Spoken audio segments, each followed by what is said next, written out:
Assalamu alaikum warahmatullahi wabarakatuh. Today I wanted to talk a little bit about productivity. First and foremost, I think that we need to interrogate our idea of what productivity is, because we are very much influenced by this sort of capitalistic way of looking at productivity, where we are only productive if we have something to show for our work at the end of the day, some material thing. But I think that productivity is manifested in many different ways. If I'm sitting at home and reading a book and drinking a cup of tea, that could be something that's productive for me because I'm recharging. If I'm going to the gym, that could be something, again, that's productive for me. I'm taking care of my health. If I'm spending time with my daughter, if I'm spending time with my family, if I'm cooking, if I'm cleaning, all of these things to me, in my mind, are productive. Yes, I might not have anything to show for it at the end of the day. However, it's something that benefits me. It's something that benefits my family. And this idea of productivity, where we have to have like this output of work at the end of the day, can actually be damaging, because we tend to devalue the other things that we're doing in our lives, which isn't right. It kind of feeds into a cycle where we're constantly feeling guilty about, not doing enough, whereas in reality, we're doing so much. One thing that our generation has really set our claws into, essentially, is this idea that we should know when to say no to things. So if someone comes to us with a request and we're already feeling overwhelmed, we feel okay to say, you know what, I'm not able to do this thing that you're requesting of me right now. And I think that's actually wonderful. And I think that many of us struggle, especially women, I find, struggle to know when to say no to something, because our lives are overwhelmingly full. Many of our lives overwhelmingly full. And the reality is that we do take on too much. However, on the flip side, I want to say something. So I was listening to a lecture by Sheikh Yasser Qadi, I believe, and he was talking about the Prophet ﷺ and some of his characteristics. And one of his characteristics is that he would never refuse a request. So Sheikh Yasser was telling the story about how the Prophet ﷺ wore this cloak that he had gotten as a gift, and he went out of his home. And right when he went out of his home, one of the companions saw him and he loved the cloak, and he asked him, can I have that cloak? And he didn't say no, he didn't think about it. The Prophet ﷺ, he went back into his house, he changed out of it, and he gave him that cloak. So I was thinking about this story, and I love this story. It's a beautiful story. And I was wondering, how many times have I said no to something, to a request of somebody's, when in reality I could have said yes, and I would have had the time to do it, and I would have had the resources to do it, and it would be fine.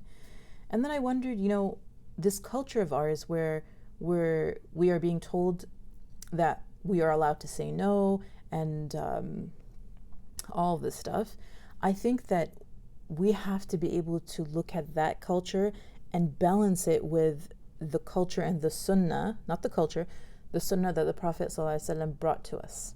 I'm not saying that we are going to be able to do what he did. I'm not saying that every time somebody requests something of you, you have to do it. Of course not. But I think that we're missing something in our discourse. There is a tradition of a little bit of self-sacrifice in our faith. We have this hadith of the Prophet ﷺ where he says that charity does not decrease wealth. Every time we go to a fundraising dinner, we hear this hadith, and we're told, okay, donate the money and Allah subhanahu wa ta'ala is going to return that money to you. Either he's going to return it, or the money that you have remaining is going to have more blessings and more barakah in it. So and we know in Islam too, that charity doesn't just mean wealth, right? It can mean so many different things. Your time is charity. Your kindness to others is charity. The time that you spend with your family can be considered charity. So much is charity. So what I propose too is that we don't just give wealth, but we give our time, we give our love, we give our kindness, we give our effort to other people. And then what remains of our wealth and our time is blessed. It has more barakah in it. I find that when I spend my time helping somebody else, when I come back to do my own work, it feels like I'm getting more done, and there's just more barakah in it. So in terms of productivity tips, number one, work in the mornings. And the Prophet ﷺ said that there's barakah in the morning for my ummah. So I used to do this when I was working on a temporary gift in my book. I would wake up in the morning and then stay up after Fajr and work on it. And I used to get a lot of work done in that period of time. But then again, my daughter was much younger and she would be sleeping during that time. Now, that's done. When I wake up for Fajr, she's already awake. She's probably awake before I am even. So like as a mother, you kind of have to figure out how to incorporate that, whether you're able to incorporate that at this stage or not. Another productivity tip is just get off social media. Like, oh my God, social media is the bane of my existence, and yet I love it. You know, I think we all find ourselves in kind of the same boat. And it's hard to say, okay, get off social media completely because, you know, to be honest with you, a lot of our contacts are on social media. A lot of times we feel like we're missing out if we're not on social media. And we do. There are events that I would have never known about, events and campaigns and all of this stuff. If I wasn't on social media, I would be missing out on a lot of that. So I'm not going to sit here and say get off of social media completely, but I think that we need to monitor our intake of social media and try to figure out how to lessen it. The majority of time we spend is just scrolling, mindlessly scrolling. So it's actually a huge distraction to me. And I find that every time there's like a very, very slight lull in my life, I pick up the phone and scroll. I've become so intolerant to even just sitting for 5 seconds without seeing something. And that's kind of a problem. That's a problem for our mind space, which is something I talked about in the last video. Our mind space is just cluttered. It's so cluttered. And then when we actually sit down to do anything, we have to spend so much time decluttering our minds in order to actually sit and produce something. So now what I do is I post something in the morning on Instagram, and then what I'll do is I will delete the app from my phone completely. It's just gone. And then I won't download the app again until like several hours later or even in the evening. And then I'll open it and I'll look at my notifications and answer messages and so on. You know, and sometimes I hear people saying things like, well, just have more willpower, just have self-control. And I'm like, part of self-control is removing the thing that's tempting you, right? So if you're on a diet, you're not gonna buy a huge chocolate cake and put it on the table and then just be like, well, I have to have willpower. That's ridiculous. You're just not gonna buy the cake to begin with.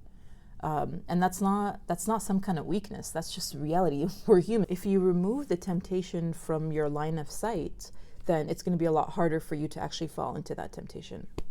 Also, sometimes what I like to do is set a timer for myself on my phone. So 30 minutes, for example, I'll make my phone on silent. I'll turn it upside down so I don't see notifications, and I'll set an alarm for 30 minutes from now. And then I'll say, okay, for 30 minutes, I'm just gonna be working on this one thing. And I'm not allowed to get out of that document or that task until my phone, like the alarm beeps. And I find that actually really helps me. And during that 30 minutes, I know that I'm not gonna open another tab and like scroll Facebook.